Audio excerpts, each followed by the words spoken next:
Знаете ли, че днес е 50-я световен ден на Народния театър? Знам, затова влезнах в чест.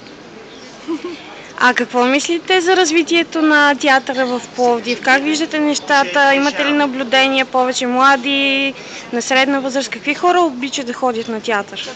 И ходят ли често в Пловдив?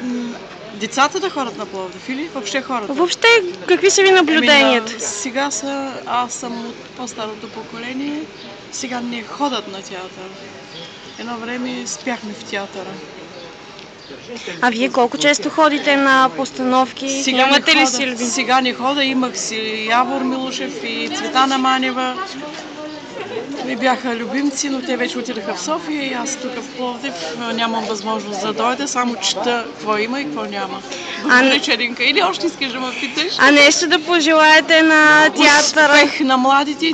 Театъра е нещото, което трябва всеки да го има в главата си.